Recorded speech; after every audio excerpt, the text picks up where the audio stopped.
ನಾವು ಇಂದು ನೆಡ್ತಕ್ಕಂಥ ಬೀಜ ನಾಳೆಯ ಭರವಸೆಯ ಒಂದು ಗುರುತಾಗಿರುತ್ತೆ.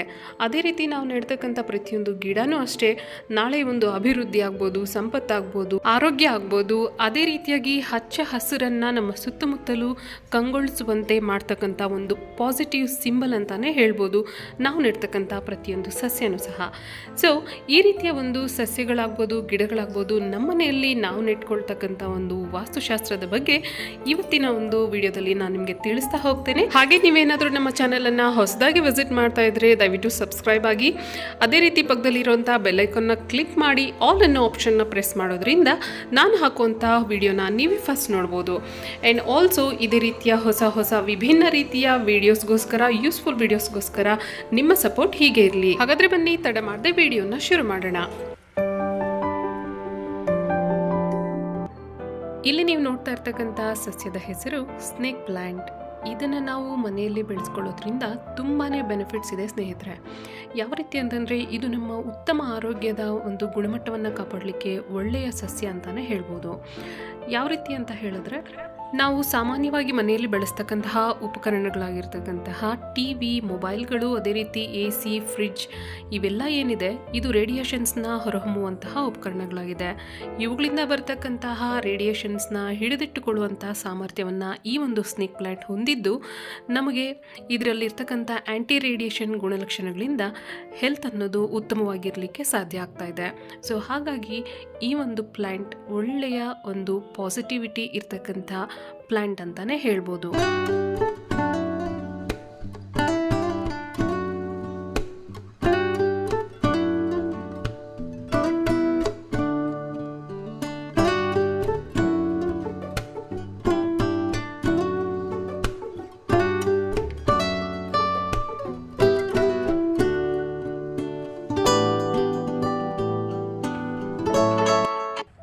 ಈ ಒಂದು ವಾಸ್ತು ಗಿಡವನ್ನು ನಾವು ಮನೆಯ ಯಾವ ಜಾಗದಲ್ಲಿ ಇರಿಸಿದ್ರೆ ತುಂಬ ಒಳ್ಳೆಯದು ಅಂತ ಹೇಳಿದ್ರೆ, ಇದನ್ನು ನಾವು ಬೆಡ್ರೂಮ್ಗಳಲ್ಲಾಗ್ಬೋದು, ಅಡುಗೆ ಮಾಡುವಂಥ ಸ್ಥಳದಲ್ಲಾಗ್ಬೋದು, ಅದೇ ರೀತಿಯಾಗಿ ಇದನ್ನು ನಾವು ಹಾಲಲ್ಲಿ ರೇಡಿಯೇಷನ್ಸ್ ಹೊರಹೊಮ್ಮುವಂತಹ ಜಾಗದಲ್ಲಿ ಮೇಯ್ನಾಗಿ ಇಡೋದ್ರಿಂದ TV ನಿಯರ್ ಆಗ್ಬೋದು, ಅದೇ ರೀತಿ ಫ್ರಿಜ್ಜು, AC, ನಿಮ್ಮ ಮನೆಯಲ್ಲಿ ಮೊಬೈಲ್ ಫೋನ್ಗಳನ್ನು ಹೆಚ್ಚಾಗಿ ನೀವು ಬಳಸ್ತಕ್ಕಂಥ ಕೋಣೆಗಳಲ್ಲಾಗ್ಬೋದು ಇದನ್ನು ಇಡೋದ್ರಿಂದ ನಮಗೆ ಒಳ್ಳೆಯ ಒತ್ತಡ ಮುಕ್ತ ಅಥವಾ ಸ್ಟ್ರೆಸ್ ಫ್ರೀ ಒಂದು ಎನ್ವಿರಾನ್ಮೆಂಟ್ ಆಗ್ಬೋದು, ಉಸಿರಾಡಲಿಕ್ಕೆ ಒಂದು ಒಳ್ಳೆಯ ವಾತಾವರಣ ಆಗ್ಬೋದು ಈ ಒಂದು ಗಿಡದಿಂದ ನಮಗೆ ಸಿಗುತ್ತೆ.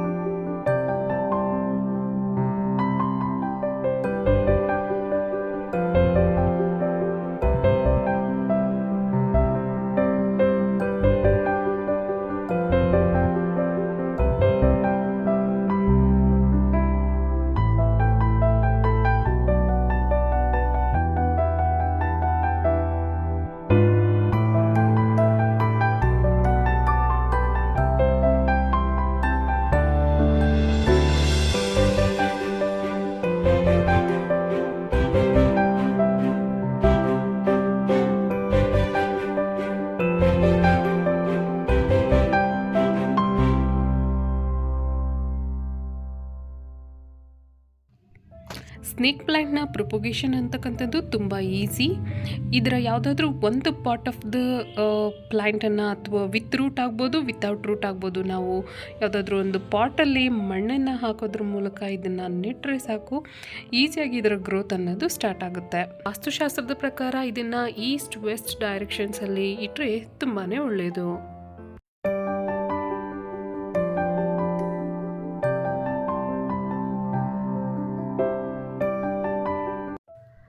ಮನಿ ಪ್ಲಾಂಟ್ ಸಾಮಾನ್ಯವಾಗಿ ಎಲ್ಲರ ಮನೆಯಲ್ಲೂ ಇರ್ತಕ್ಕಂಥದ್ದು. ಯಾಕಂದರೆ ಒಂದು ನಂಬಿಕೆ ಇದೆ, ಇದನ್ನು ಮನೆಯಲ್ಲಿ ಬೆಳೆಸೋದ್ರಿಂದ ಸುಂದರತೆ ಅಂತಕ್ಕಂಥದ್ದು ಮಾತ್ರನೇ ಅಲ್ದಿರ ಇದು ಮನೆಯ ಯಜಮಾನರಿಗೆ ಪ್ರಾಸ್ಪರಿಟಿ ಹಾಗೂ ಮನಿಯನ್ನು ಒದಗಿಸುವಂಥ ಒಂದು ಒಳ್ಳೆಯ ಶಕುನದ ಗಿಡ ಅಂತಲೇ ಭಾವಿಸ್ತಾರೆ. ಅದೇ ರೀತಿಯಾಗಿ ಇದರ ಪ್ರೊಪೊಗೇಷನ್ ಅಂತಕ್ಕಂಥದ್ದು ಸಹ ತುಂಬಾ ಈಸಿ.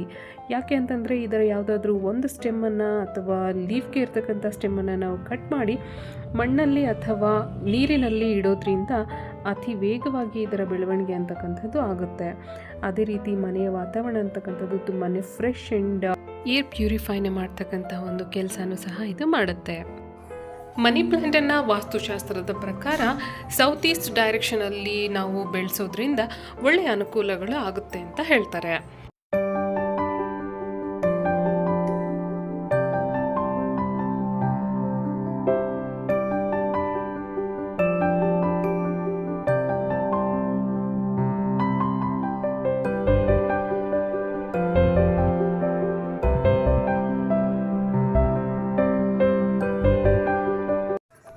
ಇಲ್ಲಿ ನೀವು ಕಾಣ್ತಾ ಇರ್ತಕ್ಕಂಥ ಹೂವಿನ ಬಗ್ಗೆ ಎಲ್ಲರಿಗೂ ಗೊತ್ತಿರುತ್ತೆ ಆಲ್ಮೋಸ್ಟ್, ಯಾಕಂದರೆ ಇದನ್ನು ಮಂಗಳಕರವಾದಂತಹ ಶುಭ ಸಂಭ್ರಮಗಳಿಗೆ ಇದನ್ನು ಬಳಸ್ತಕ್ಕಂಥದ್ದು. ಈ ಹೂವಿನ ಹೆಸರು ಚೆಂಡು ಹೂವು ಅಥವಾ ಮಾರಿಗೋಲ್ಡ್ ಅಂತ ಕರೆಯಲ್ಪಡುತ್ತೆ. ಈ ಹೂವನ್ನು ನಾವು ಸಾಧಾರಣವಾಗಿ ಅಲಂಕಾರ ಒಂದು ಪರ್ಪಸ್ಗೋಸ್ಕರ, ಅದೇ ರೀತಿಯಾಗಿ ದೇವರ ಒಂದು ಪೂಜೆಗೆ ಹೆಚ್ಚು ಪ್ರಾಶಸ್ತ್ಯವನ್ನು ಕೊಟ್ಟು ನಾವು ಯೂಸ್ ಮಾಡುವಂಥದ್ದು. ಆ್ಯಂಡ್ ಇದನ್ನು ಹೆಚ್ಚಾಗಿ ನಾವು ಹಬ್ಬ ಹರಿದಿನಗಳಲ್ಲಿ ಬಳಸೋದ್ರಿಂದ ಈ ಹೂವಿನಿಂದ ಮಾಡಿದಂಥ ಅಲಂಕಾರ ಅಂತಕ್ಕಂಥದ್ದು ಮನೆಯನ್ನು ತುಂಬಾ ಸುಂದರವಾಗಿ ಕಾಣುವಂತೆ ಮಾಡುತ್ತೆ. ಈ ಚೆಂಡು ಹೂವಿನ ಪ್ರೊಪೊಗೇಷನ್ ಅಂತಕ್ಕಂಥದ್ದು ತುಂಬಾ ಈಸಿ. ಇದರ ಎಸಳುಗಳು ಅಥವಾ ಇದರ ಒಂದು ಪೆಟಲ್ಸ್ ಏನಿದೆ ಅದನ್ನು ನಾವು ಬಳಸ್ಕೊಂಡು ಈಸಿಯಾಗಿ ಇದರ ಒಂದು ಪ್ರೊಪೊಗೇಷನನ್ನು ಮಾಡ್ಬೋದು.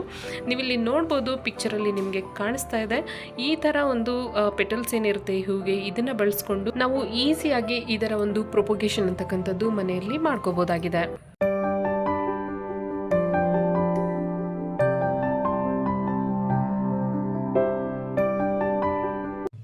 ಈ ಗಿಡದ ಹೆಸರು ಜೇಡ್ ಪ್ಲ್ಯಾಂಟ್ ಅಂತ. ಇದನ್ನು ಮನೆಯ ಯಾವುದಾದ್ರೂ ಕಾರ್ನರಲ್ಲಿ ನಾವು ಬೆಳೆಸ್ಬೋದು, ಯಾಕಂದರೆ ಇದನ್ನು ಅದೃಷ್ಟದ ಒಂದು ಪ್ಲ್ಯಾಂಟ್ ಅಂತಲೇ ಕರೀತಾರೆ.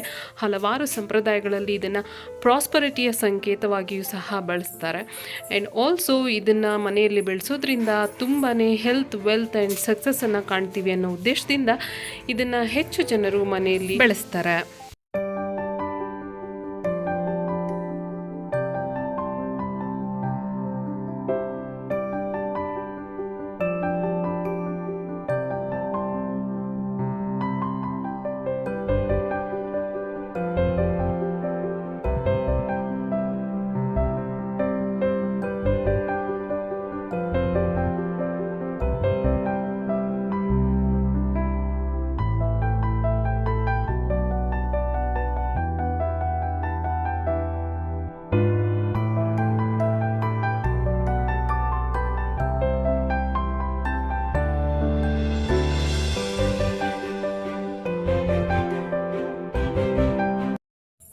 ಇಲ್ಲಿ ನೀವು ಕಾಣ್ತಾ ಇರ್ತಕ್ಕಂಥ ಗಿಡದ ಹೆಸರು ಬಂದು ಯುಫೋಬಿಯಾ ಅಂತ. ಇದು ಒಂದು ರೀತಿಯ ಕ್ಯಾಕ್ಟಸ್ ಪ್ಲ್ಯಾಂಟ್. ಅಂದರೆ ನೀವು ಕೇಳಿರ್ತೀರಾ, ಈ ಒಂದು ಜಡೆ ಕಳ್ಳಿ, ಚಪ್ಪಟೆ ಕಳ್ಳಿ, ಈ ಒಂದು ಜಾತಿಗೆ ಸೇರ್ತಕ್ಕಂಥ ಒಂದು ಪ್ಲ್ಯಾಂಟ್ ಆಗಿದೆ ಇದು. ಇದನ್ನು ಮನೆ ಒಳಗಡೆ ಬೆಳೆಸೋವಂಥದ್ದು ಅಷ್ಟೊಂದು ಶುಭದಾಯಕವಲ್ಲ ಅಂತ ಹೇಳ್ತಾರೆ. ಯಾಕೆ ಅಂದರೆ ಇದೊಂದು ರೀತಿಯ ಬ್ಯಾಡ್ ಎನರ್ಜೀಸನ್ನು ಮನೆಯಲ್ಲಿ ಸ್ಪ್ರೆಡ್ ಮಾಡುತ್ತೆ ಅನ್ನೋ ಉದ್ದೇಶದಿಂದ ಇದನ್ನು ಮನೆಯಲ್ಲಿ ಬೆಳೆಸೋದನ್ನು ಆಲ್ಮೋಸ್ಟ್ ಅವಾಯ್ಡ್ ಮಾಡ್ತಾರೆ. ಆದಷ್ಟು ಇದನ್ನು ಒಂದು ರೀತಿ ಗಾರ್ಡನ್ ಏರಿಯಾದಲ್ಲಿ ಶೋ ಪ್ಲ್ಯಾಂಟ್ ಆಗಿ ಬೆಳೆಸ್ತಕ್ಕಂಥದ್ದನ್ನು ನಾವು ಹೆಚ್ಚಾಗಿ ಕಾಣ್ಬೋದಾಗಿದೆ.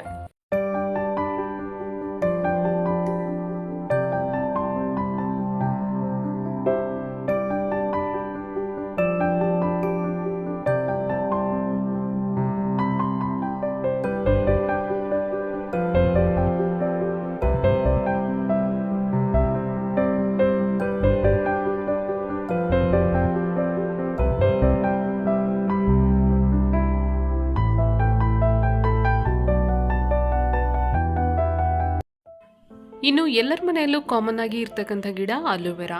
ಅಲೋವೆರಾ ಸಸ್ಯದಿಂದ ಆಗ್ತಕ್ಕಂಥ ಪ್ರಯೋಜನಗಳು ಅಷ್ಟಿಷ್ಟಲ್ಲ. ಇದು ವಾತಾವರಣದಲ್ಲಿರ್ತಕ್ಕಂಥ ಕಲ್ಮಶಗಳನ್ನು ಹಿಡಿದಿಟ್ಕೊಂಡು ನಮಗೆ ಆಮ್ಲಜನಕವನ್ನು ಕೊಡ್ತಕ್ಕಂಥ ಒಂದು ಪ್ರಕ್ರಿಯೆಯಲ್ಲಿ ಬೆಸ್ಟ್ ಸಸ್ಯ ಅಂತ ಹೇಳ್ಬೋದು. ವಿಷಕಾರಕ ಅನಿಲ ಆದಂತಹ ಕಾರ್ಬನ್ ಡೈಆಕ್ಸೈಡನ್ನು ಇದು ಹೀರ್ಕೊಳ್ಳುವಂಥ ಕೆಪಾಸಿಟಿನ ತುಂಬಾ ಹೊಂದಿದೆ. ವಾಸ್ತುಶಾಸ್ತ್ರದ ಪ್ರಕಾರ ಇದನ್ನು ಉತ್ತರ ಅಥವಾ ಪೂರ್ವ ದಿಕ್ಕಿನಲ್ಲಿ ನಾವು ನೆಡೋದ್ರಿಂದ ಅಥವಾ ಇಡೋದ್ರಿಂದ ಮನೆಯ ಒಂದು ಆರೋಗ್ಯ ಅಂತಕ್ಕಂಥದ್ದು ತುಂಬಾ ಚೆನ್ನಾಗಿರುತ್ತೆ. ಅದೇ ರೀತಿಯಾಗಿ ಮನೆಯಲ್ಲಿ ವಾಸಿಸ್ತಕ್ಕಂಥ ಜನರ ಆರೋಗ್ಯನೂ ಸಹ ತುಂಬಾ ಚೆನ್ನಾಗಿರುತ್ತೆ. ಆ್ಯಂಡ್ ಆಲ್ಸೋ ಅಲೋವೆರಾ ಸಸ್ಯವನ್ನು ನಾವು ಆರೋಗ್ಯ ದೃಷ್ಟಿಯಿಂದ ಆಗ್ಬೋದು, ತಂಪು ಪಾನೀಯಗಳಲ್ಲಾಗ್ಬೋದು ಇದನ್ನು ಹೆಚ್ಚಾಗಿ ಬಳಸ್ತಾ ಇರ್ತೇವೆ. ಇತ್ತೀಚೆಗಂತೂ ಕಾಸ್ಮೆಟಿಕ್ಸಲ್ಲೆಲ್ಲ ತುಂಬಾ ಬಳಸುವಂತಹ ಒಂದು ರೀತಿಯನ್ನು ನಾವು ಕಾಣ್ತಾ ಇದ್ದೀವಿ. ಸಾಮಾನ್ಯವಾಗಿ ಹೆಣ್ಮಕ್ಳಾಗ್ಬೋದು ಗಂಡು ಮಕ್ಕಳಾಗ್ಬೋದು ಇದನ್ನು ಸ್ಕಿನ್ ಇರಿಟೇಷನ್ ಆದಾಗ ಅಥವಾ ಚರ್ಮದ ತೊಂದರೆಗಳೇನೇ ಆಗಿರ್ಬೋದು ಇದನ್ನು ಬಳಸ್ತಕ್ಕಂಥದ್ದನ್ನು ನಾವು ಕಾಣ್ತಾ ಇದ್ದೀವಿ. ಆ್ಯಂಡ್ ಆಲ್ಸೋ ಇದು ನಮ್ಮ ಹೊಟ್ಟೆಯಲ್ಲಾಗ್ತಕ್ಕಂಥ ಅಜೀರ್ತಿ ಆಗ್ಬೋದು ಅಥವಾ ಇಂಡೈಜೆಷನ್ ಆಗ್ಬೋದು, ಅದನ್ನೆಲ್ಲ ಹೋಗ್ಲಾಡ್ಸೋಕ್ಕೆ ಒಂದು ಬೆಸ್ಟ್ ಸಸ್ಯ ಅಂತಲೇ ಹೇಳ್ಬೋದು.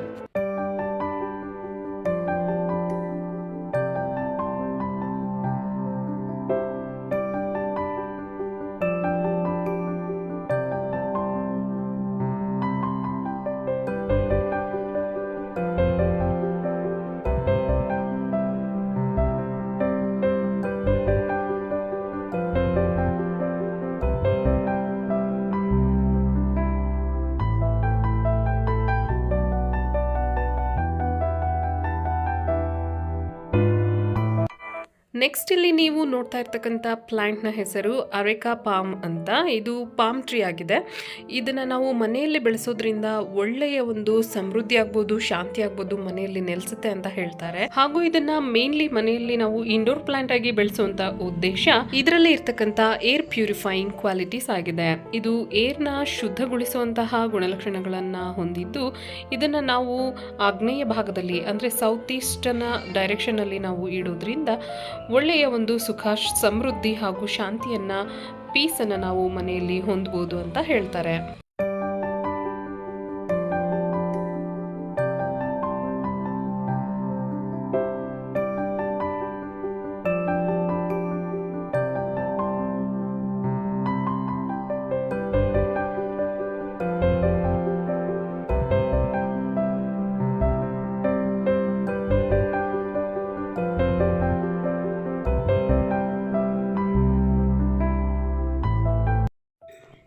ಇಲ್ಲಿ ನೀವು ನೆಕ್ಸ್ಟ್ ನೋಡ್ತಾ ಇರ್ತಕ್ಕಂಥ ಗಿಡದ ಹೆಸರು ನಿಂಬೆಹಣ್ಣಿನ ಗಿಡ ಅಥವಾ ಇದನ್ನು ನಿಂಬೆಹಣ್ಣಿನ ಮರ ಅಂತಲೂ ಕರೀತಾರೆ. ಇದರ ಒಂದು ಪ್ರಯೋಜನಗಳು ನಮ್ಮ ಡೈಲಿ ಲೈಫಲ್ಲಿ ತುಂಬಾ ಇದೆ. ಈ ಒಂದು ಗಿಡದಿಂದ ಒಳ್ಳೆಯ ಮೆಂಟಲ್ ಆ್ಯಂಡ್ ಫಿಸಿಕಲ್ ಹೆಲ್ತ್ ಅಂತಕ್ಕಂಥದ್ದು ನಮಗೆ ಸಿಗುವಂಥದ್ದು. ಸೊ ಹಾಗಾಗಿ ಪ್ರತಿಯೊಬ್ಬರ ಮನೆಯಲ್ಲೂ ಸಹ ನಿಂಬೆಹಣ್ಣಿನ ಗಿಡ ಇರಲೇಬೇಕಾಗಿದೆ. ಆ್ಯಂಡ್ ಆಲ್ಸೋ ವಾಸ್ತುಶಾಸ್ತ್ರದ ಪ್ರಕಾರ ಇದನ್ನು ಪೂರ್ವ ದಿಕ್ಕಿನಲ್ಲಿ ಸಾಮಾನ್ಯವಾಗಿ ನೆಡ್ತಕ್ಕಂಥದ್ದು. ಆ್ಯಂಡ್ ಈ ಒಂದು ಗಿಡವನ್ನು ನಾವು ವಾಸ್ತುದೋಷ ನಿವಾರಿಸುವಂತಹ ಗಿಡ ಅಂತಲೇ ಕರಿತೀವಿ.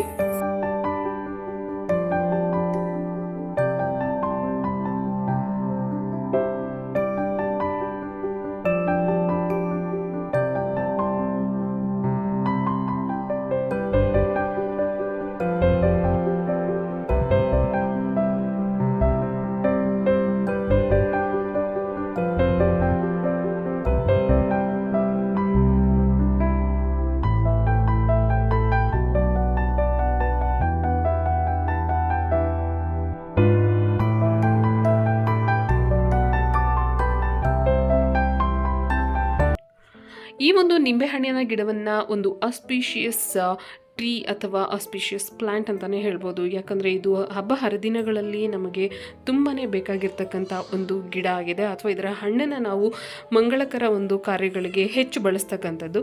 ಸೊ ಹಾಗಾಗಿ ಪ್ರತಿಯೊಬ್ಬರ ಮನೆಯಲ್ಲೂ ಸಹ ನಿಂಬೆಹಣ್ಣಿನ ಗಿಡ ಅಂತಕ್ಕಂಥದ್ದು ಇರಲೇಬೇಕಾಗಿದೆ.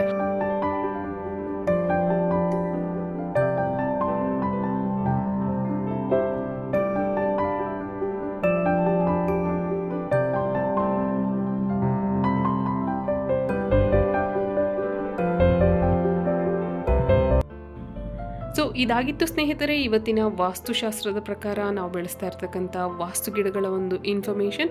ನಿಮಗೆಲ್ಲ ಇದು ಇಷ್ಟ ಆಗಿದೆ ಅಂದ್ಕೊಳ್ತೀನಿ. ಯಾಕೆ ಅಂತಂದರೆ ಆಧ್ಯಾತ್ಮಿಕವಾಗಿರ್ಬೋದು, ಸೈಂಟಿಫಿಕ್ ಆಗಿರ್ಬೋದು, ನಮಗೆ ಈ ಒಂದು ಗಿಡಗಳಿಂದ ಆಗ್ತಕ್ಕಂಥ ಸೌಲಭ್ಯ ಅಂತಕ್ಕಂಥದ್ದು ಉತ್ತಮವಾಗಿದೆ ಅನ್ನೋದಾದರೆ ನಾವು ವಾಸ್ತು ಪ್ರಕಾರನಾದರೂ ಆಗಲಿ ಅಥವಾ ಸೈಂಟಿಫಿಕ್ ಆದರೂ ಆಗಲಿ ಇವುಗಳನ್ನು ಮನೆಯಲ್ಲಿ ಬೆಳೆಸ್ತಕ್ಕಂಥದ್ದು ಉತ್ತಮ ಅಂತ ಹೇಳ್ತಾ ಇವತ್ತಿನ ವಿಡಿಯೋನ ಇಲ್ಲಿಗೆ ಎಂಡ್ ಮಾಡ್ತಾ ಇದ್ದೀನಿ.